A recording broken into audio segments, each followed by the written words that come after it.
ਅੱਜ ਭਗਤ ਨਾਮਦੇਵ ਸਾਹਿਬ ਮਹਾਰਾਜ ਜੀ ਦਾ ਜਨਮ ਦਿਹਾੜਾ ਹੈ। ਸੋ ਭਗਤ ਨਾਮਦੇਵ ਜੀ ਗੁਰੂ ਕੀ ਸੰਗਤ ਉਹਨਾਂ 15 ਭਗਤ ਸਾਹਿਬਾਨ ਵਿੱਚੋਂ ਇੱਕ ਭਗਤ ਨੇ, ਜਿਨ੍ਹਾਂ ਦੀ ਰਚਨਾ, ਜਿਨ੍ਹਾਂ ਦੀ ਬਾਣੀ ਆਪ ਗੁਰੂ ਨਾਨਕ ਸਾਹਿਬ ਵਿਚਰ ਕੇ ਆਪਣੇ ਹੱਥਾਂ ਨਾਲ ਲਿਖ ਕੇ ਸੰਚਿਤ ਕਰਦੇ ਰਹੇ, ਇਕੱਠੀ ਕਰਦੇ ਰਹੇ। ਔਰ ਸਾਧ ਸੰਗਤ ਜੀ, ਫਿਰ ਇਸ ਬਾਣੀ ਨੂੰ ਤਾ ਉਮਰ ਹਜ਼ੂਰ ਨੇ ਹਿੱਕ ਨਾਲ ਲਾ ਕੇ ਰੱਖਿਆ। ਕਿਸੇ ਚੀਜ਼ ਨੂੰ ਲਿਖ ਲੈਣਾ ਵੱਖਰੀ ਗੱਲ ਹੈ, ਸੰਭਾਲਣਾ ਵੱਖਰੀ ਗੱਲ ਹੈ, ਔਰ ਫਿਰ ਆਪਣੇ ਉੱਤਰਾਧਿਕਾਰੀਆਂ ਨੂੰ ਸਮਰਪਿਤ ਕਰਕੇ ਹਦਾਇਤਾਂ ਕਰਨੀਆਂ, ਉਹ ਫਿਰ ਹੋਰ ਅਗਲੀ ਗੱਲ ਹੈ। ਸੋ ਭਗਤ ਨਾਮਦੇਵ ਜੀ ਦਾ ਜੋ ਆਗਮਨ ਹੈ, ਉਹ ਗੁਰੂ ਕੀ ਸੰਗਤ ਜੋ ਪਿਤਾ ਦਾਮ ਸੇਠੀ, ਨਗਰ ਦਾ ਨਾਮ ਹੈ ਨਰਸੀ ਬਾਮਣੀ, ਜ਼ਿਲ੍ਹਾ ਸਿਤਾਰਾ, ਮਹਾਰਾਸ਼ਟਰਾ, ਔਰ ਬਿਕਰਮੀ 1328 ਨੂੰ ਇਸ ਮਹਾਨ ਆਤਮਾ ਦਾ ਇੱਥੇ ਆਗਮਨ ਹੋਇਆ। ਆਪ ਜੀ ਜਨਮ ਤੋਂ ਹੀ ਨਿਰਗੁਣ ਬ੍ਰਹਮ ਦੇ ਉਪਾਸਕ ਸਨ। ਬ੍ਰਹਮ ਦੇ ਦੋ ਸਰੂਪ ਨੇ, ਇੱਕ ਸਰਗੁਣ, ਦੂਸਰਾ ਨਿਰਗੁਣ। ਨਿਰਗੁਣ ਆਪ, ਸਰਗੁਣ ਭੀ ਉਹੀ, ਕਲਾ ਧਾਰ ਜਿਨ ਸਗਲੀ ਮੋਹੀ। ਆਪ ਜੀ ਨਿਰਗੁਣ ਬ੍ਰਹਮ ਦੇ ਉਪਾਸਕ ਸਨ। ਛੋਟੀ ਉਮਰ ਵਿੱਚ ਬੱਚਿਆਂ ਨਾਲ ਖੇਡਦਿਆਂ ਵੀ ਆਪ ਜੀ ਜ਼ਿਆਦਾਤਰ ਨਿਰਗੁਣ ਬ੍ਰਹਮ ਨਾਲ ਹੀ ਜੁੜੇ ਰਹਿੰਦੇ ਸਨ। ਸੰਸਾਰਕ ਚੀਜ਼ਾਂ ਤੋਂ ਉਪਰਾਮਤਾ ਸੀ ਔਰ ਅਧਿਆਤਮਕਵਾਦ ਨਾਲ ਜੁੜੇ ਹੋਏ ਸਨ। ਸੋ ਦੇਸ਼ ਦੀ ਜੋ ਪਰੰਪਰਾ ਸੀ, ਜੋ ਸੰਸਕ੍ਰਿਤੀ ਸੀ ਨਾ, ਉਹਦਾ ਫਿਰ ਬਹੁਤਾ ਨਹੀਂ ਤੇ ਥੋੜਾ ਅਸਰ ਹੋ ਜਾਂਦਾ ਹੈ। ਭਾਵੇਂ ਆਪ ਨਿਰਗੁਣ ਬ੍ਰਹਮ ਦੇ ਉਪਾਸਕ ਸਨ, ਪਰ ਆਪ ਜੀ ਦਾ ਜੀਵਨ, ਆਪ ਜੀ ਦੀ ਬਾਣੀ ਪੜ੍ਹੀਏ ਤੇ ਆਪ ਜੀ ਮੰਦਰਾਂ ਵਿੱਚ ਵੀ ਗਏ। ਤੋ ਪ੍ਰਸਿੱਧ ਜੋ ਤੀਰਥ ਹੈ, ਗੁਰੂ ਕੀ ਸੰਗਤ ਤਖਤ ਸ੍ਰੀ ਦਮਦਮਾ ਸਾਹਿਬ ਤੋਂ 40 ਕੁ ਮੀਲ ਦੀ ਦੂਰੀ ਤੇ ਗੋਂਡਾ, ਉੱਥੇ ਤੁਸੀਂ ਜਾਓ ਤੇ ਉੱਥੇ ਭਗਤ ਨਾਮਦੇਵ ਕੋਈ ਨਹੀਂ ਕਹਿੰਦਾ, ਉਹ ਸੰਤ ਨਾਮਦੇਵ ਕਹਿੰਦੇ ਨੇ। ਉੱਥੇ ਜ਼ਿਆਦਾ ਪ੍ਰਚਲਿਤ ਇਸ ਤਰ੍ਹਾਂ ਹੈ। ਔਰ ਇਹਨਾਂ ਦੇ ਭਰਾਤਾ ਨੇ ਰਾਮੇਸ਼ਵਰ ਜੀ, ਸੰਤ ਰਾਮੇਸ਼ਵਰ ਜੀ, ਉਹਨਾਂ ਦੀ ਬੜੀ ਪ੍ਰਸਿੱਧਤਾ ਉਸ ਬੈਲਟ ਵਿੱਚ। ਉਹਨਾਂ ਦੇ ਵੀ ਬਚਨ ਨੇ ਲਿਖਤੀ ਰੂਪ ਵਿੱਚ, ਲੋਕ ਪੜ੍ਹਦੇ ਨੇ, ਲਾਹਾ ਲੈਂਦੇ ਨੇ। ਇਹ ਵੀ ਮੈਂ ਆਪ ਜੀ ਦੇ ਗਿਆਤ ਲਈ ਅਰਜ਼ ਕਰਦੇ ਹਾਂ। ਸੰਤ ਰਾਮੇਸ਼ਵਰ ਜੀ ਤੋਂ ਜਿਹੜਾ ਇਹ ਗੋਂਡਾ ਹੈ, ਬੜਾ ਪ੍ਰਸਿੱਧ ਤੀਰਥ ਹੈ। ਉੱਥੇ ਜਦੋਂ ਆਪ ਜੀ ਮੰਦਰ ਵਿੱਚ ਗਏ ਤੇ ਮੰਦਰ ਦੇ ਪੁਜਾਰੀਆਂ ਨੇ ਭਗਤ ਨਾਮਦੇਵ ਜੀ ਦਾ ਅਪਮਾਨ ਕੀਤਾ, ਕਿਉਂਕਿ ਸਾਰਿਆਂ ਨੂੰ ਪਤਾ ਸੀ ਵੀ ਭਾਈਚਾਰੇ ਕਰਕੇ ਛੀਂਬਾ ਹੈ।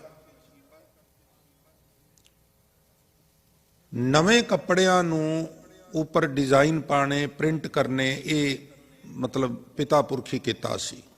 ਜਿਸ ਤਰ੍ਹਾਂ ਕੱਪੜੇ ਬਣਾਉਣ ਦਾ ਕਾਰੋਬਾਰ ਜੁਲਾਇਆ ਆਂਦਾ ਹੈ, ਕੱਪੜਿਆਂ ਦੇ ਪ੍ਰਿੰਟ ਦਾ ਥੋੜਾ ਹੋਰ ਡਿਵਾਈਡ ਹੋ ਗਿਆ, ਕੰਮ ਇਸ ਤਰ੍ਹਾਂ ਹੁੰਦਾ ਗਿਆ।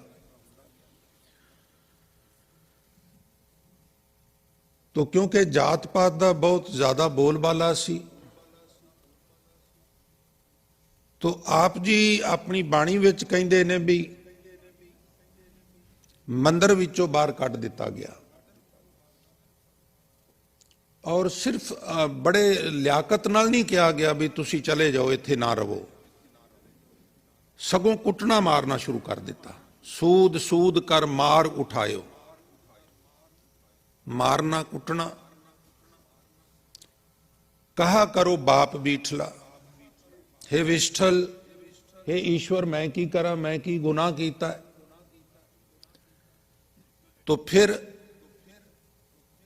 आप अपनी बाणी च आप लिखते ने, लै कमली चलियो पलटाए। जिहड़ी कंबली रखते सन कोल, आम सादगी वाले लोग हुण भी रखते ने, वो जिस वेले वो झुंबड़ मारिया ते लै कंबली चलियो पलटाए, देहुरे पाछे बैठा जाए। वो जिहड़ी इमारत है, जिहड़ा मंदिर है, उहदे पिछले पासे जाके बैठ गए। और कहंदे ने, ज्यों ज्यों नामा हर गुण उचरै, भगत जना को देहरा फिरै। संगत जी, जिस तरह टेबल ते पई हुई कटोरी नूं इउं पकड़ के इउं घुमा दईदा ना, बिल्डिंग नूं तुसीं जाके देखो ते अज भी उस तरह लगदी जिवें इउं घुमाई हुंदी है पकड़ के।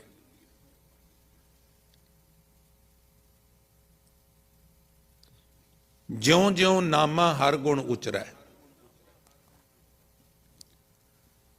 भगत जना को देहुरा फिरै। देहुरा घुम गया, मुंह नामदेव वाल हो गया और पिठ पंडियां वाल हो गई। अज भी तुसीं उत्थे जाओ ना जी, वाहे दे किस तरह का मंदिर है, मंदिर का मूँह दूजे पासे है, मूर्तियां दे मूँह दूजे पासे ने। अज भी टिल डे उत्थे वड़न नहीं सी दिता नामदेव साहब नूं, हुण मूर्ति लाई हुई है, परतमा लगाई हुई है, और पुजारी आवाज़ा मार मार के कहते ने, आओ जी संत नामदेव जी दे दर्शन कर लो जी, आओ जी संत नामदेव जी दे दर्शन कर लो जी।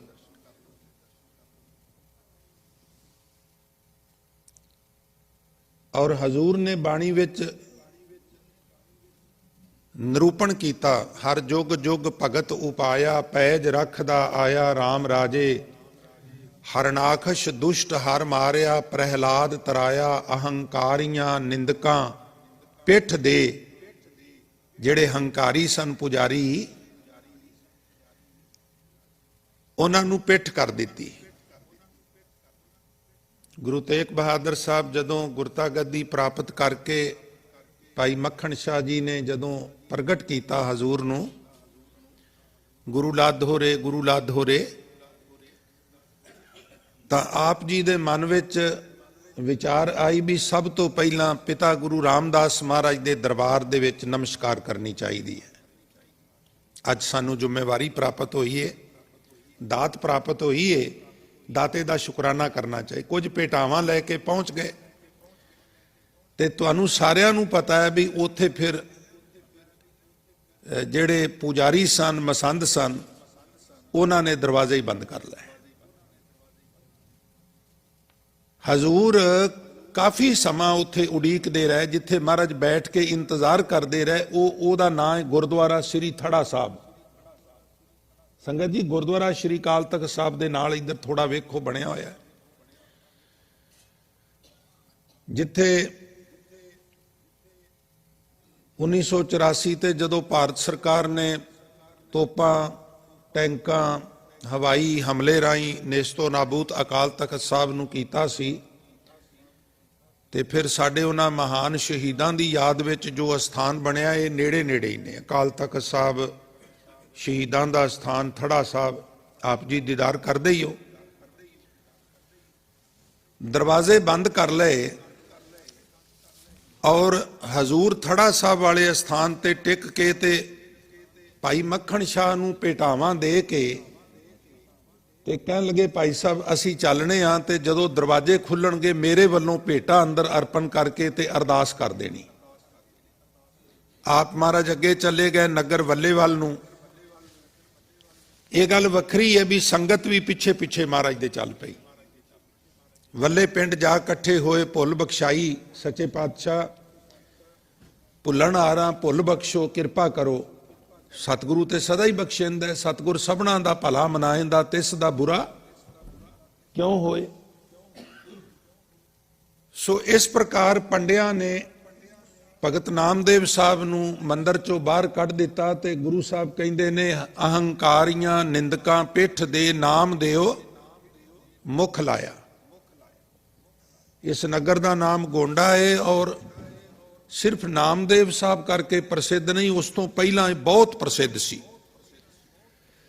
ਜਿਹੜੇ ਬਹੁਤ ਵੱਡੇ ਵੱਡੇ ਮਹਾਨ ਤੀਰਥ ਨੇ ਸਨਾਤਨ ਮਤ ਦੇ ਹਿੰਦੂਆਂ ਦੇ, ਗੁਰੂ ਸੰਗਤ ਜੀ ਉਹਨਾਂ ਵਿੱਚੋਂ ਇਹ ਇੱਕ ਹੈ। ਇੱਥੋਂ ਵਿਚਰਦੇ ਵਿਚਰਦੇ ਆਪ ਜੀ ਦਿੱਲੀ ਨੂੰ ਆ ਗਏ। ਉਸ ਵਕਤ ਦਿੱਲੀ ਦਾ ਸਮਰਾਟ ਸਿਕੰਦਰ ਲੋਧੀ ਸੀ। ਆਪ ਜੀ ਵੱਖ-ਵੱਖ ਥਾਵਾਂ ਤੇ ਪ੍ਰਵਚਨ ਕਰਦੇ ਸਨ, ਉਪਦੇਸ਼ ਦਿੰਦੇ ਸਨ ਔਰ ਆਪ ਜੀ ਦਾ ਅਸਰਦਾਰ ਢੰਗ ਨਾਲ ਪ੍ਰਚਾਰ ਹੋਣ ਕਾਰਨ ਲੋਕਾਂ ਦੀ ਬਹੁਤ ਵੱਡੀ ਮਾਤਰਾ ਵਿੱਚ ਭੀੜ ਇਕੱਠੀ ਹੋਣੀ ਸ਼ੁਰੂ ਹੋ ਗਈ। ਜਦੋਂ ਇੱਕ ਥਾਂ ਤੋਂ ਦੂਜੀ ਥਾਂ ਤੇ ਜਾਣਾ ਤੇ ਪੂਰੇ ਰਾਹ ਭਰ ਜਾਣੇ ਨਾਲ ਨਾਲ ਹਜ਼ੂਮ ਦੇ, ਔਰ ਜਦੋਂ ਉਹਨਾਂ ਨੇ ਕਿਸੇ ਇਕੱਠ ਵਿੱਚ ਬੋਲਣਾ ਤੇ ਉੱਥੇ ਬੜਾ ਪਿਨ ਡ੍ਰੌਪ ਸਾਇਲੈਂਟ, ਬੜੀ ਭਾਵਨਾ ਨਾਲ, ਸ਼ਰਧਾ ਨਾਲ ਲੋਕਾਂ ਨੇ ਘੰਟਿਆਂ ਬੱਧੀ ਬੈਠ ਕੇ ਭਗਤ ਨਾਮਦੇਵ ਸਾਹਿਬ ਦੇ ਪ੍ਰਵਚਨ ਸਰਵਣ ਕਰਨੇ। ਤੋ ਸੰਗਤ ਜੀ, ਉਹ ਪੁਰਾਣੀ ਗੱਲ ਫਿਰ ਸੱਤ ਤੇ ਸੱਤਾ ਆਪੇ ਵਿੱਚ ਟਕਰਾ ਜਾਂਦੇ ਨੇ। ਸੱਤਾਧਾਰੀਆਂ ਨੂੰ ਉਸ ਸੱਤ ਤੋਂ ਡਰ ਲੱਗਦਾ ਹੈ ਜਿਹੜੇ ਸੱਤ ਦੇ ਦੁਆਲੇ ਭੀੜ ਇਕੱਠੀ ਹੁੰਦੀ ਹੋਵੇ। ਮੈਂ ਕਈ ਵਾਰ ਜਹਾਂਗੀਰ ਬਾਰੇ ਜ਼ਿਕਰ ਕਰਨਾ, ਉਹਨਾਂ ਨੇ ਜਿੱਥੇ ਗੁਰੂ ਹਰਗੋਬਿੰਦ ਸਾਹਿਬ ਨੂੰ ਗਵਾਲੀਅਰ ਦੇ ਕਿਲੇ ਵਿੱਚ ਨਜ਼ਰਬੰਦ ਕੀਤਾ, ਕੁਝ ਹਿੰਦੂ ਪਹਾੜੀ ਰਾਜਿਆਂ ਨੂੰ ਨਜ਼ਰਬੰਦ ਕੀਤਾ, ਉੱਥੇ ਉਹਨਾਂ ਨੇ ਸ਼ੇਖ ਅਹਿਮਦ ਸਰਹੰਦੀ ਨੂੰ ਵੀ ਉੱਥੇ ਨਜ਼ਰਬੰਦ ਕੀਤਾ। ਇਹ ਸ਼ੇਖ ਅਹਿਮਦ ਸਰਹੰਦੀ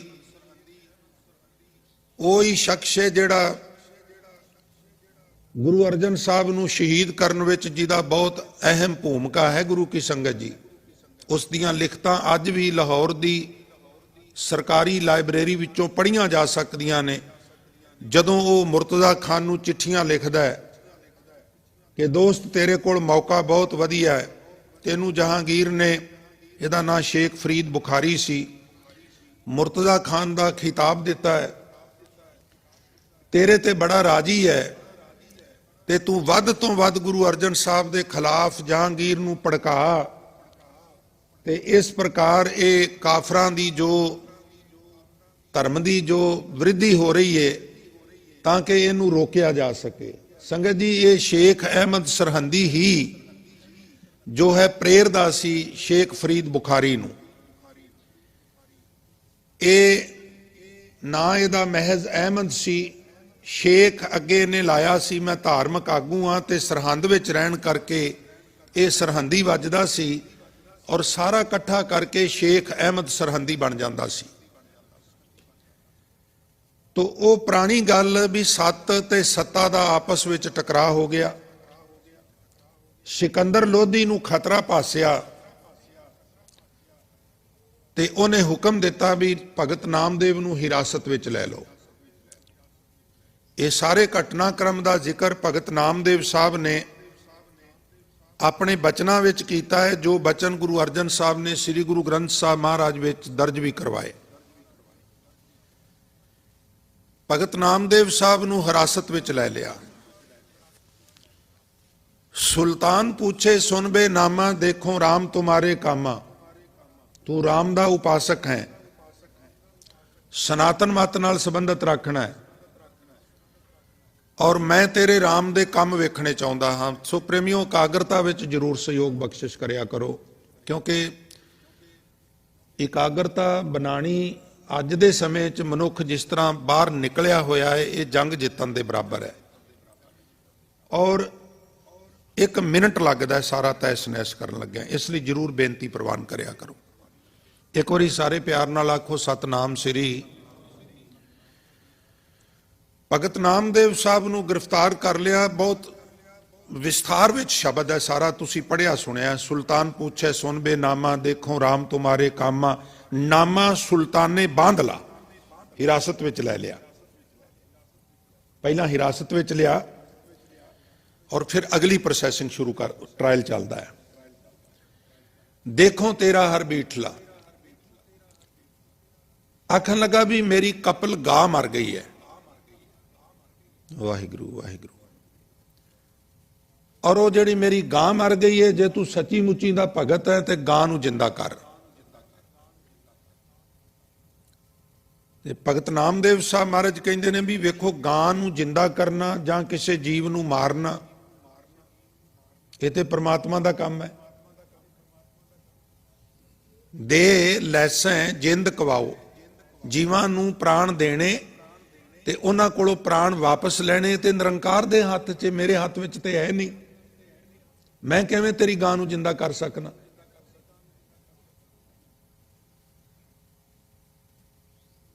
हमरा किया कछु ना होए, करे है राम, होए है सोए। ਸੁਲਤਾਨ ਮੇਰੇ ਕਹਿਣ ਨਾਲ ਗਾਂ ਜ਼ਿੰਦਾ ਨਹੀਂ ਹੋ ਜਾਣੀ, ਮੇਰੇ ਕਹਿਣ ਨਾਲ ਕੋਈ ਮਰ ਨਹੀਂ ਜਾਂਦਾ, ਮੈਂ ਨਹੀਂ ਇਹਨੂੰ ਜ਼ਿੰਦਾ ਕਰ ਸਕਦਾ, ਮੈਂ ਨਹੀਂ ਕਿਸੇ ਨੂੰ ਮਾਰ ਸਕਦਾ। ਕਹਿੰਦੇ ਨੇ ਸੁਲਤਾਨ ਨੇ ਹੁਕਮ ਦਿੱਤਾ ਵੀ ਇਹਨੂੰ ਜੇਲ੍ਹ ਵਿੱਚ ਬੰਦ ਕਰ ਦਿਓ।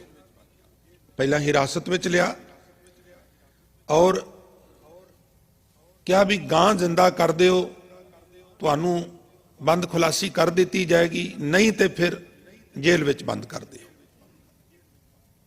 ਭਗਤ ਨਾਮਦੇਵ ਸਾਹਿਬ ਆਪਣੇ ਬਚਨਾਂ ਦੇ ਮਾਧਿਅਮ ਨਾਲ ਆਪ ਸਾਨੂੰ ਦੱਸਦੇ ਨੇ ਵੀ ਜੇਲ੍ਹ 'ਚ ਬੰਦ ਕਰ ਦਿੱਤਾ। ਹੁਣ ਨਗਰ ਦੇ ਪਤਵੰਤਿਆਂ ਨੂੰ ਪਤਾ ਲੱਗਾ, ਜਿਹਦੇ ਨਾਲ ਇੰਨੀ ਭੀੜ ਚੱਲਦੀ ਹੈ, ਜਿਹਦੇ ਤੋਂ ਲੋਕ ਇੰਨੇ ਮੁਤੱਸਰ ਨੇ, ਆਖਰ ਉਹਦੀ ਸਪੋਰਟ ਵੀ ਹੁੰਦੀ ਹੈ, ਭਾਵੇਂ ਉਹ ਰਾਜਨੀਤਿਕ ਆਗੂ ਹੈ, ਸਮਾਜਿਕ ਆਗੂ ਹੈ ਜਾਂ ਧਾਰਮਿਕ ਆਗੂ ਹੈ। ਤੋ ਦਿੱਲੀ ਵਿੱਚ ਬਹੁਤ ਸਾਰੇ ਲੋਕ ਇਕੱਠੇ ਹੋ ਗਏ। ਉਹਨਾਂ ਨੇ ਵਿਚਾਰ ਵਟਾਂਦਰਾ ਕੀਤਾ ਵੀ ਕੱਲ ਤੱਕ ਤੇ ਉਹਨਾਂ ਦੇ ਬਚਨਾਂ ਦਾ ਆਨੰਦ ਲੈਂਦੇ ਸਾਂ, ਕਥਾ ਵਿਚਾਰ ਸੁਣਦੇ ਸਾਂ, ਪ੍ਰਵਚਨ ਸੁਣਦੇ ਸਾਂ, ਤੇ ਅੱਜ ਭੀੜ ਬਣ ਗਈ ਹੈ ਤੇ ਉਹ ਜੇਲ੍ਹ ਵਿੱਚ ਨੇ ਤੇ ਸਾਨੂੰ ਕੁਝ ਕਰਨਾ ਚਾਹੀਦਾ। ਵੀ ਕੀ ਕਰਨਾ ਚਾਹੀਦਾ? ਤੋ ਇਕੱਠੇ ਹੋ ਕੇ ਵਿਚਾਰ ਕੀਤੀ ਵੀ ਇਹ ਜਿਹੜੇ ਸੁਲਤਾਨ ਲੋਕ ਨੇ, ਇਹਨਾਂ ਨੂੰ ਆਪਣਾ ਖਜ਼ਾਨਾ ਭਰਨ ਦੀ ਬੜੀ ਲਲਕ ਹੁੰਦੀ ਹੈ, ਜਿੱਧਰੋਂ ਕਿਧਰੋਂ ਧਨ ਸਾਰਾ ਸਾਡੇ ਕੋਲ ਇਕੱਠਾ ਹੋ ਜਾਏ, ਇਹਨਾਂ ਨੂੰ ਲਾਲਚ ਦਈਏ। ਹੁਣ ਉਹ ਆਖਰ ਸੁਲਤਾਨ ਹੈ, ਥੋੜੇ ਮੋੜੇ ਲਾਲਚ ਨਾਲ ਤੇ ਉਹ ਰੀਜਨ ਨਹੀਂ ਲੱਗਾ। ਤੋ ਸੰਗਤ ਜੀ ਇਕੱਠੇ ਹੋ ਕੇ ਇਹਨਾਂ तमाम ਲੋਕਾਂ ਨੇ ਸੁਲਤਾਨ ਕੋਲ ਪਹੁੰਚ ਕੀਤੀ ਕਿ ਰਾਜਨ, ਨਾਮਦੇਵ ਸਾਹਿਬ ਬਹੁਤ ਨੇਕ ਪੁਰਸ਼ ਨੇ, ਉਹਨਾਂ ਦੀ ਹਾਜ਼ਰੀ ਵਿੱਚ ਸਾਨੂੰ ਸਕੂਨ ਮਿਲਦਾ ਹੈ, ਉਹਨਾਂ ਦੇ ਬਚਨ ਸੁਣ ਕੇ ਸਾਨੂੰ ਆਨੰਦ ਆਉਂਦਾ ਹੈ। ਮਨੁੱਖਤਾ ਵਾਸਤੇ ਇਹ ਸਾਰਥਕ ਨੇ। ਇਸ ਤਰ੍ਹਾਂ ਦੇ ਮਹਾਂਪੁਰਸ਼ ਨਾਲ ਤੱਦੀ ਨਹੀਂ ਕਰਨੀ ਚਾਹੀਦੀ। ਸੋ ਹਕੂਮਤ ਦੇ ਕੰਮ ਬਹੁਤ ਨੇ, ਤੁਹਾਨੂੰ ਰੋਡ ਸੜਕਾਂ ਬਣਾਉਣੀਆਂ ਪੈਂਦੀਆਂ, ਫੌਜ ਨੂੰ ਤਨਖਾਹ ਦਿੰਦੇ ਹੋ, ਹਥਿਆਰ ਖਰੀਦਦੇ ਹੋ, ਘੋੜੇ ਲਿਆਉਂਦੇ ਹੋ, ਬੜੇ ਖਰਚੇ ਨੇ, ਸਾਨੂੰ ਵੀ ਪਤਾ ਹੈ। ਤੋ ਅਸੀਂ ਤੁਹਾਡੇ ਕੋਲ ਇਹ ਅਰਜ਼ ਕਰਨ ਵਾਸਤੇ ਆਏ ਹਾਂ ਵੀ ਅਸੀਂ ਨਾਮਦੇਵ ਨੂੰ ਸੋਨੇ ਨਾਲ ਤੋਲ ਕੇ ਬਦਲੇ ਵਿੱਚ ਤੁਹਾਨੂੰ ਸੋਨਾ ਦੇ ਦਿੰਦੇ ਆ ਤੇ ਤੁਸੀਂ ਨਾਮਦੇਵ ਸਾਹਿਬ ਨੂੰ ਰਿਹਾ ਕਰ ਦਿਓ। ਨਾਮੇ ਸਰ ਪਰ ਸੋਨਾ ਦੇ ਹੋ। ਨਾਮਦੇਵ ਸਾਹਿਬ ਕਹਿੰਦੇ ਨਗਰ ਦੇ ਪਤਵੰਤੇ ਸੱਜਣਾ ਨੇ ਸਿਕੰਦਰ ਲੋਧੀ ਨੂੰ ਕਿਹਾ ਵੀ ਨਾਮਦੇਵ ਦੇ ਬਰਾਬਰ ਤੋਲ ਕੇ ਸਾਡੇ ਕੋਲੋਂ ਸੋਨਾ ਲੈ ਲਓ ਤੇ ਨਾਮਦੇਵ ਨੂੰ ਰਿਹਾ ਕਰ ਦਿਓ। ਹੁਣ ਅੱਗੋਂ ਸੁਲਤਾਨ ਕਹਿੰਦਾ ਵੀ ਮਾਲ ਲਿਓ ਤਾਂ ਦੋਜਕ ਪਰੋਂ, ਦੀਨ ਛੋੜ ਦੁਨੀਆ ਕੋ ਪਰੋਂ, ਕਿਉਂਕਿ ਮੈਂ ਸ਼ਰੀਅਤ ਵਿੱਚ ਰਹਿਣ ਵਾਲਾ ਵਾਂ ਔਰ ਇਸਲਾਮ ਨੇ ਰਿਸ਼ਵਤ ਨੂੰ ਹਰਾਮ ਕਰਾਰ ਦਿੱਤਾ ਹੈ। ਜੇ ਮੈਂ ਮਾਲ ਲੈਣਾ, ਰਿਸ਼ਵਤ ਲੈਣਾ ਤੇ ਮੇਰੇ ਲਈ ਦੋਜ਼ਖ ਤਿਆਰ ਹੈ, ਮੈਂ ਤੇ ਰਿਸ਼ਵਤ ਲੈ ਨਹੀਂ ਸਕਦਾ। ਸ਼ਰੀਅਤ ਵਿੱਚ ਰਹਿ ਕੇ ਕੰਮ ਹੋ ਸਕਦਾ ਹੈ, ਮੈਂ ਰਿਸ਼ਵਤ ਨਹੀਂ ਲੈ ਸਕਦਾ। ਸੋ ਮੈਂ ਮਾਲ ਨਹੀਂ ਲੈਣਾ, ਇਹ ਨਹੀਂ ਹੋ ਸਕਦਾ। ਸੋ ਮੈਂ ਇਹਨੂੰ ਰਿਹਾ ਨਹੀਂ ਕਰ ਸਕਦਾ, ਕਿਉਂਕਿ ਮਾਲ ਲਿਓ ਤਾਂ ਦੋਜ਼ਖ ਪਰੋਂ, ਰਿਸ਼ਵਤ ਲੈਣਾ ਤੇ ਦੋਜ਼ਖ ਜਾਵਾਂਗਾ। ਸ਼ਰੀਅਤ ਇਹ ਗੱਲ ਕਹਿੰਦੀ ਹੈ। ਧਰਮ ਨੂੰ ਛੱਡ ਕੇ ਮੈਂ ਖਜ਼ਾਨੇ ਹੀ ਭਰੀ ਜਾਂ, ਦੀਨ ਛੋੜ ਦੁਨੀਆ ਕੋ ਭਰੋਂ। ਤਾਂ ਫਿਰ ਜਦੋਂ ਭਗਤ ਨਾਮਦੇਵ ਸਾਹਿਬ ਵਿਚਰ ਰਹੇ ਸਨ ਤੇ ਉਹਨਾਂ ਦੀ ਮਾਤਾ ਵੀ ਨਾਲ ਸੀ, ਤਾਂ ਫਿਰ ਸਾਰੇ ਪਤਵੰਤੇ ਕਹਿਣ ਲੱਗੇ ਰਾਜਨ ਵੀ ਨਾ ਤੇ ਭਗਤ ਨਾਮਦੇਵ ਸਾਹਿਬ ਆਪਣੀ ਗੱਲ ਤੋਂ ਪਿੱਛੇ ਹਟਣ ਲਈ ਤਿਆਰ ਨੇ, ਨਾ ਤੁਸੀਂ ਤਿਆਰ ਹੋ। ਤੁਸੀਂ ਰਾਜਨੀਤਿਕ ਆਗੂ ਹੋ, ਉਹ ਧਾਰਮਿਕ ਆਗੂ ਨੇ, ਤੁਹਾਡਾ ਆਪਣਾ ਹੱਥ ਹੈ, ਉਹਨਾਂ ਦਾ ਆਪਣਾ ਹੱਥ ਹੈ। ਸਾਨੂੰ ਪਤਾ ਹੈ ਵੀ ਹਾਰਨਾ ਉਹਨਾਂ ਨੇ ਵੀ ਨਹੀਂ, ਤੁਹਾਡੀ ਚੇਪ ਨਹੀਂ ਮੰਨਣੀ ਉਹਨਾਂ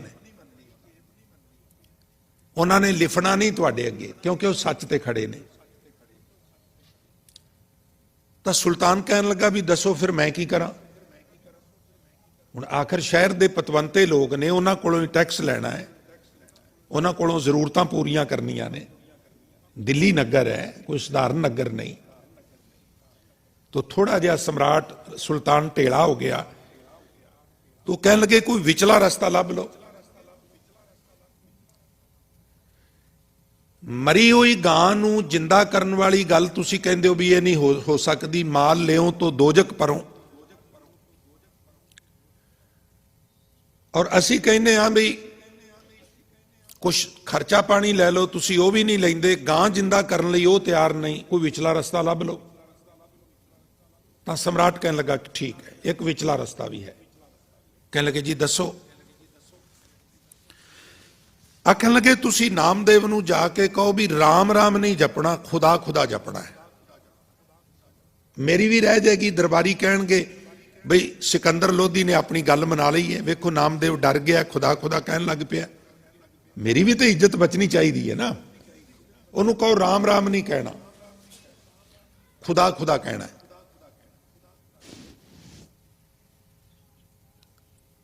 ਤਾਂ ਸਾਰੇ ਪਤਵੰਤੇ ਇਕੱਠੇ ਹੋ ਕੇ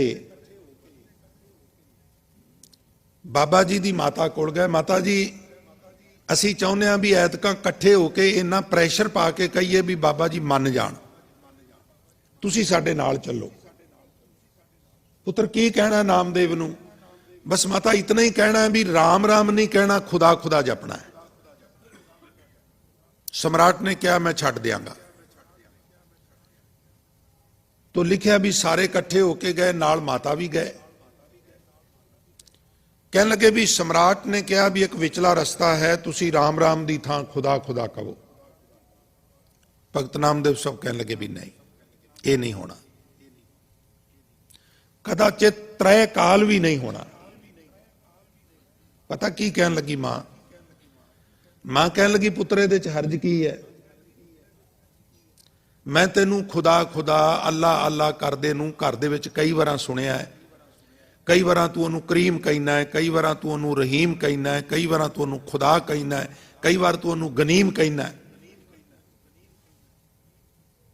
आप जी का शब्द भी है ना गुरु ग्रंथ साहिब विच, मैं अंधुले की टेक तेरा नाम खुंदकारा, मैं गरीब मैं मस्कीन तेरा नाम है आधारा, करीमा रहीमा अल्लाह तू गनीम, हाजरा हजूर दरपेश तू मनी, दरियाओ तू दिहंद तू बिस्यार तू धनी, देह ले एक तू दिगर को नहीं, तू दाना तू बीना, मैं विचार क्या करी, नामे च स्वामी बख्शंद तू हरी। सारे इस्लामी अल्फाज ने, किते करीम क्या है, किते रहीम क्या है, किते अल्लाह क्या है, किते गनीम क्या है। ते पुत्र तू अक्सर खुदा खुदा कहना है, अल्लाह अल्लाह कहना है, करीम करीम कहना है, रहीम रहीम कहना है। ते की फर्क पैंदा? खुदा खुदा कह दे, बंद खुलासी हो जाएगी। कहने लगा मां मैं अपनी मौज विच कहना ना, प्रैशर पा के मैनू कोई राम राम कहने लई भी कहेगा मैं वो भी नहीं कहना। मौज की गल हो रही, प्रैशर की गल हो रही, इदा नहीं कहना। जिस तरह ये कवाना चाहता है ना, ये तो कहे ना तू राम राम कहो, तो ये आखे मैं राम राम भी नहीं कहांगा, खुदा खुदा तो कहना ही की है। संगत जी एक जिद हुंदी है, एक हट हुंदा है। जिद जिहड़ी है ना वो किसी छोटे गोल नूं लैके भी हो सकती है, किसी निजी स्वार्थ नूं लैके भी हो सकती है, पर जिहड़ा हट हुंदा है वो वरतिया जांदा जिहड़ा असूलां नूं लैके कीता जाए। और जिहड़े फिर वो हट करदे ने भी नहीं, और जिहड़े फिर वो हट करदे ने भी नहीं साडे प्रिंसीपल ठीक ने, असी इहदे तो पिछे नहीं हट सकते, उन्हां नूं फिर शहीद भी कर दिता गया। ते असी कहने हठियां जपियां तपियां जिन्हां नाम जपिया वंड छकिया देग चलाई तेग वाई वेख के आंडिठ कीता ध्यान धर के बोलो जी। वो हठियां का ध्यान धर के वाहिगुरू बोलने, जिद्दियां का ध्यान धर के नहीं। जिद होर चीज है, हठ होर चीज है, ये समझण वाली गल है। हार के सारे वापस आ गए। नहीं पुत्र मेरी गल मान ले, मैं तेरी मां वां। कह लगे मां जे तू सिकंदर लोधी दे आखे लग के मेरे तो खुदा खुदा अखवाना चाहनी है ना, ते जा फिर ना हो तेरा पुंगरा ना तू मेरी मां है। मैं तेरा पुत्र नहीं ते अज तो तू मेरी मां नहीं। पिंड पड़े तो हर गुण गाए, हुण ना मैं राम कहना ना खुदा कहना, मैं हरी हरी कही जाना। कह दे ओनू जाके, उन्हें जो करना कर लवे। यह है संगत जी निरभैता। जिथे जाके इंसान दे अंदरों मौत तक का खौफ जिहड़ा है वो खंभ ला के उड़ जाता। संसारियां कोल हुकूमतां कोल सब तो वड्डा पनिशमेंट की है? मौत दे घाट उतार देंगे। और वो इस कदर अवस्था उच्ची कर लेंदे ने, वो कहंदे ने मौत दे घाट उतार दो। मौत मंजिल नहीं है, मौत एक पड़ाव है। पंज भूतक शरीर ते आत्मा का विछोड़ा मौत है, पंज भूतक शरीर ते आत्मा का संयोग जीवन है। अगली यात्रा ते निकल जाएंगे, वाहगुरू दे चरनां च भेद हो जाएंगे, जां अगली यात्रा ते निकल जाएंगे। मार दिओ, कोई फर्क नहीं पैंदा। पर असीं कदम हुण जिहड़ा वधा लिया वो पिछे नहीं हटाना। मायूस होकर सारे पतवंते सज्जन वापस आ गए। और उधर सिपाही कहंदा नामदेव साहब नूं, नामदेव जी सम्राट ने सुनेहा भेजिया है कि नामदेव नूं कहो भी 8 घड़ियां दा तैनूं मोहलत दित्ती सी। सुल्तान पूछे सुन बे नामा, देखो राम तुम्हारे काम। मैं अज तेरे परमात्मा की करामात देखनी चाहुंदा वां, शक्ति देखनी चाहुंदा वां। ते ओनू आगाह कर दिओ, अवेयर कर दिओ भी 8 घड़ियां चों 7 घड़ियां बीत गईयां ने, एक घड़ी मीनज 24 मिनट, 24 मिनट का समा तेरे कोल बचिया। जे कुछ हुंदा ते कर लै, नहीं तो फिर मौत दे घाट उतार दिता जाएगा। फिर आप जी लिखते ने बकायदा, 7 घड़ी जब बीती सुनी ते कहन लगे ऊपर वेख के, अजहू ना आए त्रिभवन धनी, तिना भवनां दा मालक अजे आया नहीं। बस उस वेले पाखंतन बाज बजाएला, गरड़ चढ़े गोबिंद आएला। कहें तो धरन इकोडी करो, कहें तो लेकर ऊपर तरो, कहें तो मोई गऊ देव जी आए, सब कोई देखे पति आए। दस नामदेव जे कवें ते धरती उल्टी कर दें, इन्हां नूं पता लग जाए तेरे राम की ताकत की है। जे कवें ते ब्रह्मांड विच इस पृथ्वी की जगह बदल दें, थोड़ा होर चंद्रमे सूरज के नेड़े कर दें, ताकि जदों तपश पवे तो इन्हां नूं पता लगे भी राम की कर सकता है। और सुन, ये वार वार जिद कर रहा है, गऊ जिंदा कर, गऊ जिंदा कर, गऊ जिंदा कर। जे तू कवें ते गां जिंदा कर दें, कहें तो मोई गऊ देव जी आए। क्या बात है। जे तू कवें ते मरी हुई गां जिंदा कर दें, ताकि सब कोई देखे पति आए। हरेक व्यक्ति पतीज जाए ये सब कुछ वेख के। वाहिगुरू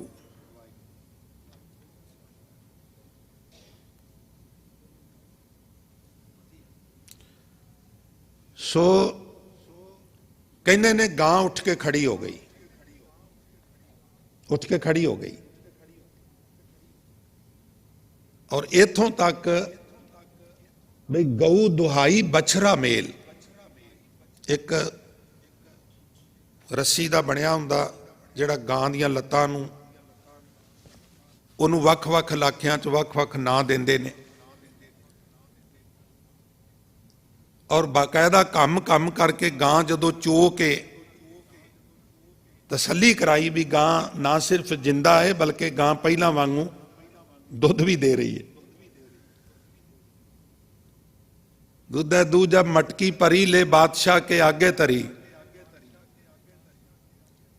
उस वेले फिर अंदरों त्रट गया भी ये तो बहुत शक्तियां का मालक है, मैं तो बड़ी भुल कर बैठा। जिहड़ा मरी हुई गां नूं जिंदा करवा सकदा अपने रब तो, वो होर की नहीं कर सकदा। उस वेले डरिया होया महाराज के चरणों ते जाके डिग पिया। एक बारी गज के आखो सतनाम श्री। भगत नामदेव साहब महाराज जी के चरणों ते जा मत्था टेकिया, भगत जी मेथों गलती हो गई है, मैनू माफ कर देना। साध संगत इथों तक कहन लगा, बख्शी हिंदू मैं तेरी गाय, जिवें गां ते तरस करदे हो ना, इस तरह मेरे ते भी तरस करना, मेरे ते करोपी ना करनी, मैनू बख्श देना, मेरे तो भुल हो गई है। फिर उत्थे नामदेव साहब ने एक बचन किया, कहने लगे तेनू बख्श देना पर एक मेरे नाल तू कमिटमेंट कर। यह भी मैं बेनती कर दिया। धार्मिक आगू तो कोई अमीर बंदा प्रभावित हो जाए, मैनू कार लै दे, मैनू घर लै दे, मेरा फलाना काम कर दे। जिन्हां दे बचन गुरु ग्रंथ साहब जी ने, उन्होंने काम किहड़े लाए? बड़े ध्यान नाल बेनती सुनियो। कोई सेवा दसो। आखन लगे साच सील चालो सुल्तान। सुल्तान जदों तेनू पतवंते कह रहे सन ना बई नामे भर सर सोना ले हो, ते तू क्या सी माल लियो तो दोजक परों, इन्हां नूं ते तू बुद्धू बना लिया। मैं तेनू दस दियां, मैनू पता है तू रिश्वत भी लेना है, अज तो रिश्वत लैनी बंद कर दे। साच सील चालो सुल्तान, देखो ਉਹਦੇ मीनिंग कढ के। अज दा धार्मिक आगू राजनीतिक आगू नूं ਇਹ नहीं कहता भी अपनी उम्मत नाल अपनी जनता पब्लिक नाल धक्का ना कर, रिश्वत ना लिया कर, अपने काम करांदा है, निजी काम करांदा है। ये फर्क है। सो भगत नामदेव साहब जी उतों वापस पुंडरपुर आ गए। गोंडा नगर विच भी आप जी गए। पुंडरपुर नाल बड़ियां साखियां जुड़ियां हुई ने, ईवन नरसी दादरी नाल भी बड़ियां साखियां जुड़ियां ने। तुसी उस इलाके विच जाओ तो बड़ी मानता है भगत नामदेव साहब महाराज की, बड़ी उच्ची आत्मक अवस्था है। क्योंकि मेरी तो खातर उदों हो जाती है संगत जी जदों मैं पढ़ना वा भी गुरु नानक साहब आप गए, कई सदियां पहला हो चुके भगत महाराज 1469, वो 1328 बिक्रमी, तो फर्क है ना, महाराज दे समकाली ते नहीं ना। और तुसी वेखो बई गुरु नानक साहब पुछदे पुछदे पुछदे पुछदे उत्थे पहुंच जाते हैं। जदों सिद्ध कहते हैं किस कारण ग्रह तजियो उदासी, ते महाराज का उत्तर की है, गुरमुख खोजत पए। वो केड़े गुरमुख ने जी? वो यही गुरमुख ने। कबीर गुरमुख है, नामदेव साहब गुरमुख ने, रविदास जी गुरमुख ने, धन्ना जी गुरमुख ने, पीपा जी गुरमुख ने, संगत जी त्रिलोचन जी गुरमुख ने, सूरदास जी गुरमुख ने, बेणी जी गुरमुख ने, और तमाम ये भगत साहबान जिन्हां दी बाणी लिख के महाराज लियाए और हिक ना लाई फिरे, ये सब गुरमुख ने। गुरमुख खोजत पए उदासी। पुंडरपुर जिस वेले गए तो उत्थे भी वही समस्या, उन्होंने पता सी भी ये छींबा भाईचारे नाल संबंधित है। उन्होंने टुचर की ये हुण नवे कपड़े जिहड़े ने, नवे कपड़े पुराने नहीं, कोरे लट्ठे आ गए ने पिछों, उन्हां ते फिर वो ठप्पे लगने ने। ये कारोबार सी आप जी का। कारोबार कोई भी माड़ा नहीं हुंदा। असी जुत्तियां बनाने वालियां नूं बड़ा नीवा समझदे, बड़ा नीवा उन्हां नूं असी जिद्दां दिखाण दी कोशिश करदे, पर वेखो सेवा किड्डी वधिया है भी सुंदर जोड़े बना के वो साडे तुहाडे पैरां दे विच पांदे ने। बस्तर बनाने, बस्तरां नूं सियाउणा और फिर अर्पण करना, लो जी गर्मी सर्दी का मुकाबला करनगे, तुहाडी शान वधाण। ये जिहड़े लोग इदां दे सवावां करदे ने, वो नीवें किवें हो सकदे ने? वो तो उच्चे ने। कौन आया है जी? कूड़े वाली आई है, उत्थे साडे रखियां ना वक्खो वक्ख, इत्थे ते चलो अफोर्ड नहीं हुंदा। कौन आई है जी? कूड़े वाली आई है। भले मानसो कूड़े वाली थोड़ा, कूड़े वाले तो असीं हां जिन्हां ने कूड़ा स्टोर किया है। वो तो कूड़ा खत्म करने वाली है। असी कूड़ा क्रिएट करने वाले हैं। वो कूड़े वाली थोड़ा है, कूड़े वाले तो असी हाँ। वो असी घर विच इकट्ठा करने, वो चुकदी है, वो सेवा करती है। उन्होंने नमस्कार करनी चाहिए, उसका आदर करना चाहिए, लफ्जां के माध्यम नाल भी, पदार्थां के माध्यम नाल भी। टेबल के उत्ते ड्राई फ्रूट रखा होया है, खाओ जी, थोड़ा जिहा होर लो जी, चाह पी लई, हुण भोजन बन गया है, आ भी लो जी, आ भी लो जी, फिर फ्रूट आ गया, चंगी गल है। इस तरह के लोग जिहड़े साडीआं सेवावां करते हैं, इन्हां अगे ड्राई फ्रूट, इन्हां अगे फ्रूट, इन्हां अगे भोजन। पर इहनूं की भरना है? खाली नूं भरीए। तो कहन लगे जी भी तुसी जुड़ गए हो परमात्मा नाल, ईश्वर नाल। किवें जुड़े हो? जुड़न का तरीका सानू भी दस दिओ। पंडे कहन लगे।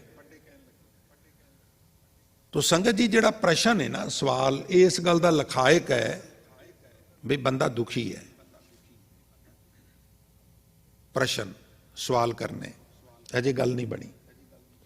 तुसी कदी किसी बंदे नूं डॉक्टर कोल जाके ये गल कहिंदे सुनिया भी डॉक्टर साहब पता नहीं की गल, मैं बड़ा तंदुरुस्त रहना वा? डॉक्टर कोल जाके कोई इदां थोड़ा कहिंदा है। डॉक्टर को लोग जाके कहते हैं जी बड़ा बुरा हाल है, मारिया गया जी, लुटिया गया जी, पीड़ा होंदियां ने जी, इदां हुंदा जी, उदां हुंदा जी। कोई बंदा किसी बिजनेस एक्सपर्ट नूं जाके ये नहीं कहता भाई साहब पता नहीं की गल है, मेरा बिजनेस दिन दूनी ते रात चौनी तरक्की कर रहा है। वो ही जाते हैं जिन्हों का नहीं चलता, भाई दसो कोई जुगत कारोबार नहीं चल रहा, पैंतड़े बदल बदल के भी वेख लिया। सवाल प्रश्न इस गल का प्रतीक ने भी बात नहीं बनी, लखायक ने दुख का। भावें वो सिद्ध गुरु नानक साहब नूं करते हैं ते भावें पंडे नामदेव साहब नूं करते हैं। तुसी जुड़ गए हो ईश्वर नाल ते किवें जुड़े हो? संगत जी दो चीज़ां नूं जोड़ना होवे ते तीजी की जरूरत हुंदी है। दो इट्टां जोड़नियां ने ते गारा चाहिए, मसाला चाहिए।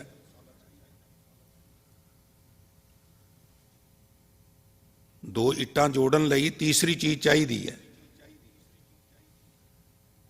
इसे प्रकार दो लकड़ां नूं जोड़ना है तो उहदे वास्ते भी कोई फैविकोल इत्यादि चाहिए। होर बहुत सारियां चीज़ां जोड़न वास्ते कोई ना कोई साधन चाहिए। दो कपड़ियां नूं जोड़ना है तो सूई धागा चाहिए, वो जोड़ देगा, सी देगा एक दूजे दे नाल। नामदेव जी तुसी ईश्वर नाल किवें जुड़ गए? ते आप जी कहन लगे सोने की सुई रुपए का धागा, नामे का चित हर स्यों लागा। संगत जी सूइयां दी पूरी डब्बी लै आवीए ना बाजार चों, धागे ना रीलां ना लियावीए ते कपड़ा नहीं सीप सकता। और रीलां दा पूरा बंडल चुक लिया भी है, सूई ना लैके आवीए, कपड़ा तां भी नहीं सीपदा। सूई दा अपना रोल है, धागे दी अपनी भूमिका है। शब्द दा अपना रोल है और सुरत दी अपनी भूमिका है। शब्द गुरु दा है, सुरत चेले दी है। गुरु नानक साहब दा गुरपुरब भी मना रहे हैं और गुरु की संगत गुरु नानक साहब नूं जदों सिद्ध कहंदे ने कौन गुरु किसका तू चेला, ते महाराज कहंदे ने शब्द गुरु सुरत तो चेला। मेरा गुरु शब्द है। इत्थे मैं तुहाडे 30 कुछ सैकंड जाया होणगे, एक बेनती करनी है। बड़ा प्रचार असीं कीता शब्द गुरु करना सी, जरूरत सी, चंगी गल है, चंगी गल है। शब्द गुरु नूं बहुत प्रचंड किया, बहुत प्रचंड किया। फलस्वरूप शब्द गुरु की प्रधानता हो गई। पर सुरत धुन चेला, ਉਹਦੇ ਲਈ कुछ प्रयोग करने पैने सन, प्रैक्टिकल। आप बैठना पैना सी चौंकड़ी मार के। उस पक्षों ढिल मठ नजर आई। शब्द है, सुरत नहीं। ਹੁਣ ਤੁਸੀਂ ਮੰਨ ਲਿਆ ਵੀ ਗੁਰਬਾਣੀ ਦਾ ਪਾਠ ਹੋ ਰਿਹਾ ਜਾਂ ਕੀਰਤਨ ਹੋ ਰਿਹਾ, ਕਥਾ ਹੋ ਰਹੀ ਹੈ, ਔਰ ਬੰਦਾ ਇੱਥੇ ਖੜਾ ਹੋ ਕੇ ਗੱਲਾਂ ਕਰੇ, ਕੀ ਉਹਦੀ ਸੁਰਤ ਜੁੜੀ ਹੋਈ ਹੈ? ਜੁੜੀ ਹੋਈ ਸੁਰਤ ਵਾਲਾ ਤੇ ਇਦਾਂ ਨਹੀਂ ਕਰ ਸਕਦਾ। ਅੱਛਾ, ਜਿਸ ਭੈ ਭਾਵਨੀ ਦੀ ਅਸੀਂ ਗੱਲ ਕਰਨੇ ਆ, ਸੰਗਤ ਜੀ, ਕਿਸੇ ਕੋਰਟ ਵਿੱਚ ਤਰੀਕ ਹੋਵੇ ਨਾ ਤੇ ਅੰਦਰ ਲੋਕੀ ਇਸ ਤਰ੍ਹਾਂ ਜਾਂਦੇ ਨੇ ਜਿੱਦਾਂ ਸਾਹ ਰੋਕ ਕੇ ਬੈਠੇ ਹੁੰਦੇ ਨੇ, ਜੱਜ ਸਾਹਿਬ ਬੈਠੇ ਨੇ। ਉਹ ਭਲਿਓ, ਜਿਹੜਾ ਕਰੋੜਾਂ ਬ੍ਰਹਿਮੰਡਾਂ ਦਾ ਮਾਲਕ ਹੈ ਉਹ ਪ੍ਰਕਾਸ਼ਮਾਨ ਹੈ, ਉਹਦੀ ਹਜ਼ੂਰੀ 'ਚ ਕਿੰਨਾ ਭੈ ਚਾਹੀਦਾ ਹੈ, ਕਿੰਨੀ ਭਾਵਨੀ ਚਾਹੀਦੀ ਹੈ, ਕਿੰਨਾ ਪਿਨ ਡ੍ਰੌਪ ਸਾਇਲੈਂਟ ਚਾਹੀਦਾ ਹੈ, ਕਿੰਨਾ ਅਨੁਸ਼ਾਸਨ ਚਾਹੀਦਾ ਹੈ, ਗਿਣਤੀ ਤੋਂ ਬਾਹਰ ਹੈ। ਬਹੁਤ ਜ਼ਿਆਦਾ ਅਨੁਸ਼ਾਸਨ ਚਾਹੀਦਾ ਹੈ। ਕੋਟ ਬ੍ਰਹਿਮੰਡ ਕੋ ਠਾकुर स्वामी, ਅਤ ਉੱਚਾ ਤਾਂ ਕਾ ਦਰਬਾਰਾ, ਅੰਤ ਨਹੀਂ ਕਿਛ ਪਾਰਾਵਾਰਾ। ਸੁਰਤ ਬਾਅਦ ਵਿੱਚ ਜੁੜੇਗੀ, ਪਹਿਲਾਂ ਸਰੀਰ ਨੂੰ ਟਿਕਾਣਾ ਪਏਗਾ। ਬਰਤਨ ਵਿੱਚ ਪਾਣੀ ਹੈ ਤੇ ਪਾਣੀ ਨੂੰ ਟਿਕਾਣਾ ਹੈ ਤੇ ਪਹਿਲਾਂ ਬਰਤਨ ਨੂੰ ਹਿੱਲਣੋਂ ਰੋਕਣਾ ਪਏਗਾ, ਬਰਤਨ ਨੂੰ ਟਿਕਾਣਾ ਪਏਗਾ ਇੱਕ ਥਾਂ ਤੇ, ਫਿਰ ਬਰਤਨ ਟਿਕੇਗਾ, ਹੌਲੀ ਹੌਲੀ ਲਿਕੁਇਡ ਚੀਜ਼ ਵੀ ਵਿੱਚ ਟਿਕੇਗੀ। ਮਨ ਵੀ ਪਾਣੀ ਵਰਗਾ ਨਾ।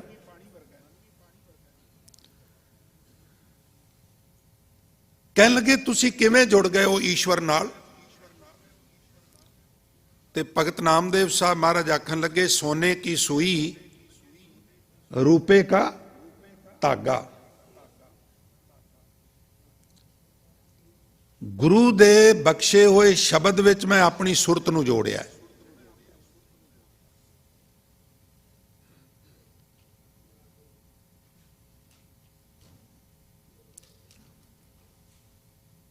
ਰੂਪਾ ਕਹਿੰਦੇ ਨੇ ਚਾਂਦੀ ਨੂੰ, ਭਾਵ ਸ਼ਬਦ ਤੇ ਸੁਰਤ ਦਾ ਸਮੇਲ।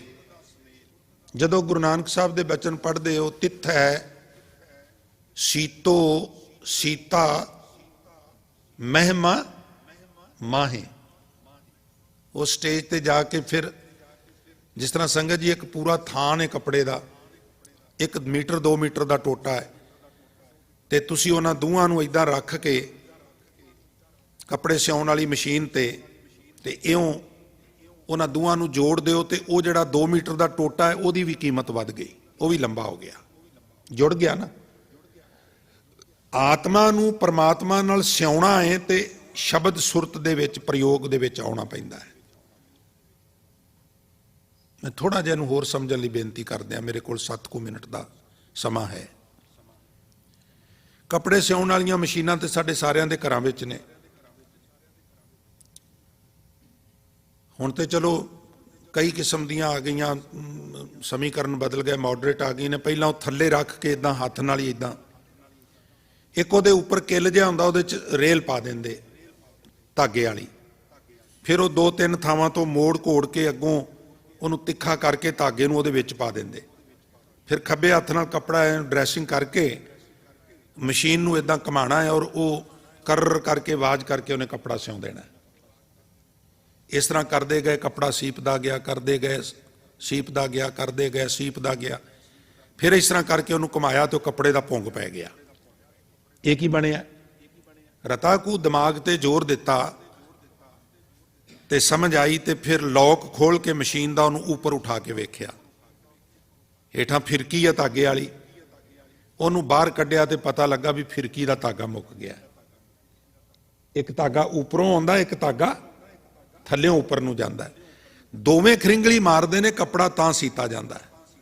ਹੁਣ ਧਿਆਨ ਦੇਣਾ, ਉੱਪਰਲਾ ਧਾਗਾ ਜ਼ੁਬਾਨ ਹੈ, ਉੱਪਰਲੀ ਰੀਲ ਕੀ ਹੈ? ਸਾਡੀ ਜ਼ੁਬਾਨ। ਸੰਗਤ ਨੂੰ ਆਖੀਏ, ਸਾਧ ਸੰਗਤ ਜੀ ਸਾਰੇ ਪਿਆਰ ਨਾਲ ਆਖੋ ਸਤਨਾਮ ਸ੍ਰੀ।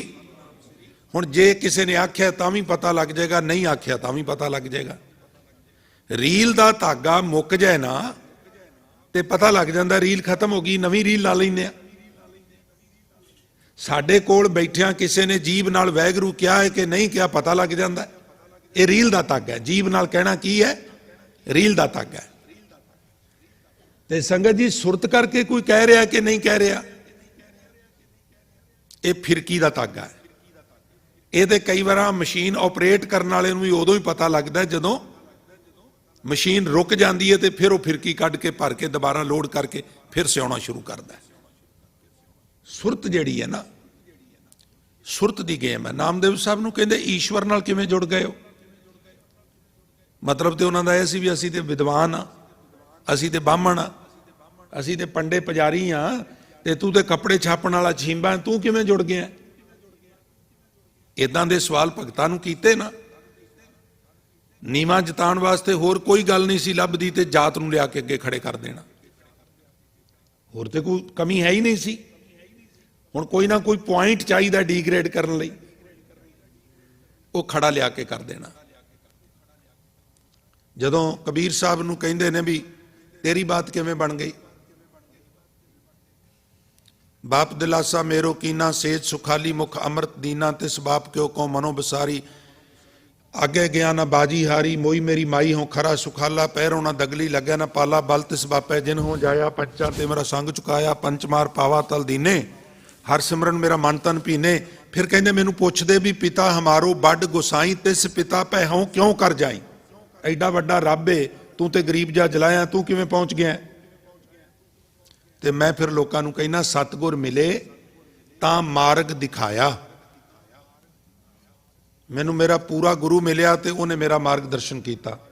ਜਗਤ ਪਿਤਾ ਮੇਰਾ ਮਨ ਪਾਇਆ, ਮੈਂ ਫੋਲੋ ਕਰਨਾ ਸ਼ੁਰੂ ਕਰ ਦਿੱਤਾ, ਤੇ ਜਾ ਕੇ ਮੈਂ ਗੋਦੀ 'ਚ ਬੈਠ ਗਿਆ। ਹਉ ਪੂਤ ਤੇਰਾ ਤੂੰ ਬਾਪ ਮੇਰਾ, ਇੱਕ ਹੈ ਠਾਹਰ ਦੂਹਾਂ ਬਸੇਰਾ, ਕਉ ਕਬੀਰ ਜਨ ਏਕੋ ਬੂਝਿਆ, ਗੁਰ ਪ੍ਰਸਾਦ ਮੈਂ ਸਭ ਕਿਛ ਸੂਝਿਆ, ਗੁਰੂ ਕਿਰਪਾ ਨਾਲ। ਇਸ ਤਰ੍ਹਾਂ ਨਾਮਦੇਵ ਸਾਹਿਬ ਨੂੰ ਵੀ ਕਹਿੰਦੇ ਨੇ ਤੂੰ ਤੇ ਕੱਪੜੇ ਛਾਪਣ ਵਾਲਾ, ਤੇਰੀ ਬਾਤ ਕਿਸ ਤਰ੍ਹਾਂ ਬਣ ਗਈ ਹੈ? ਤੇ ਨਾਮਦੇਵ ਸਾਹਿਬ ਕਹਿੰਦੇ ਨੇ ਵੀ ਸੋਨੇ ਕੀ ਸੂਈ ਰੂਪੇ ਕਾ ਧਾਗਾ, ਗੁਰੂ ਦੇ ਸ਼ਬਦ ਵਿੱਚ ਮੈਂ ਸੁਰਤ ਜੋੜੀ ਹੈ, ਇਸ ਵਾਸਤੇ ਮੇਰੀ ਬਾਤ ਬਣ ਗਈ ਹੈ। ਨਾਮੇ ਕਾ ਚਿੱਤ ਹਰ ਸਿਉ ਲੱਗਾ, ਚਿੱਤ ਦੀ ਸਾਰੀ ਖੇਡ ਹੈ ਪ੍ਰੇਮੀਓ। ਭਗਤ ਨਾਮਦੇਵ ਸਾਹਿਬ ਦੀ ਬਾਣੀ 61 ਸ਼ਬਦ ਜੋ ਗੁਰੂ ਗ੍ਰੰਥ ਸਾਹਿਬ ਮਹਾਰਾਜ ਵਿੱਚ, ਉਹਨਾਂ ਵਿੱਚ ਉਹ ਵਿਆਪਕਤਾ ਦੀ ਗੱਲ ਬੜੀ ਕਰਦੇ ਨੇ। ਵਾਹਿਗੁਰੂ ਵਿਆਪਕ ਹੈ। ਉਹ ਐਲਾਨੀਆਂ ਕਹਿੰਦੇ ਨੇ ਕੁਜ਼ਾ ਆਮਦ, ਕੁਜ਼ਾ ਰਫਤੀ, ਕੁਜ਼ਾ ਮੇਰਵੀ, ਦਵਾਰਕਾ ਨਗਰੀ ਕਾਹੇ ਕੇ ਮੰਗੋਲ, ਨਾ ਉਹ ਮੁਗਲਾਂ ਦੇ ਕੇਂਦਰ ਮੱਕੇ ਵਿੱਚ ਬੈਠਾ ਹੈ, ਨਾ ਉਹ ਹਿੰਦੂਆਂ ਦੇ ਦਵਾਰਕਾਪੁਰੀ ਵਿੱਚ ਬੈਠਾ ਹੈ। ਕੁਜ਼ਾ ਆਮਦ ਕਿੱਥੋਂ ਆਉਂਦਾ ਹੈ? ਕੁਜ਼ਾ ਰਫਤੀ ਕਿੱਧਰ ਪੈਟਰੋਲਿੰਗ ਕਰਦਾ, ਕਿੱਧਰ ਜਾਂਦਾ ਹੈ? ਕਿਤੇ ਨਹੀਂ ਜਾਂਦਾ। ਕੁਜ਼ਾ ਮੇਰਵੀ ਨਾ ਕਿਤੇ ਆਉਂਦਾ ਹੈ ਨਾ ਕਿਤੇ ਜਾਂਦਾ, ਉਹ ਤੇ ਵਿਆਪਕ ਹੈ। ਇਹ ਉਹਨਾਂ ਦਾ ਕਨਸੈਪਟ ਹੈ, ਉਹਨਾਂ ਦੀ ਵਿਚਾਰਧਾਰਾ ਹੈ ਕਿ ਵਾਹਿਗੁਰੂ ਵਿਆਪਕ ਹੈ। ਔਰ ਇਸ ਪ੍ਰਕਾਰ ਭਗਤ ਨਾਮਦੇਵ ਸਾਹਿਬ ਮਹਾਰਾਜ, ਹੋਰ ਬਹੁਤ ਸਾਰੇ ਬਚਨ ਨੇ, ਆਉਣ ਵਾਲੇ ਦੀਵਾਨਾਂ ਵਿੱਚ ਕੋਸ਼ਿਸ਼ ਕਰਾਂਗੇ ਕੁਝ ਹੋਰ ਬਾਬਾ ਜੀ ਦੀ ਬਾਣੀ ਵਿੱਚੋਂ ਬਚਨ ਲੈ ਕੇ ਆਪ ਜੀ ਨਾਲ ਵਿਚਾਰ ਸਾਂਝੇ ਕਰਨ ਦੀ। ਸੋ ਅੱਜ ਇੰਨੀਆਂ ਬੇਨਤੀਆਂ ਪ੍ਰਵਾਨ ਕਰਨੀਆਂ, ਬੇਨਤੀਆਂ ਵਿਚਾਰਾਂ ਕਰਦਿਆਂ ਹੋਈਆਂ ਬੇਅੰਤ ਭੁੱਲਾਂ ਗਲਤੀਆਂ ਵਾਸਤੇ ਦਾਸ ਖਿਮਾ ਦਾ ਜਾਚਕ ਹੈ। ਸੋ ਆਓ ਗਿਆਨੀ ਜੀ, ਸਨਮਾਨਯੋਗ ਗਿਆਨੀ ਗੁਰਵਿੰਦਰ ਸਿੰਘ ਜੀ ਪਹੁੰਚ ਗਏ ਨੇ, ਉਹ ਆਪ ਜੀ ਨੂੰ ਜੋ ਨਿਕਟ ਭਵਿੱਖ ਦੇ ਪ੍ਰੋਗਰਾਮ ਨੇ ਔਰ ਅਗਲਾ ਪ੍ਰੋਗਰਾਮ ਜੋ ਹੈ ਉਹਦੇ ਬਾਰੇ ਅਵਗਤ ਕਰਵਾ ਰਹੇ ਨੇ। ਲਾਹਾ ਪ੍ਰਾਪਤ ਕਰੀਏ ਜੀ। ਵਾਹਿਗੁਰੂ ਜੀ ਕਾ ਖਾਲਸਾ, ਵਾਹਿਗੁਰੂ ਜੀ ਕੀ ਫਤਿਹ।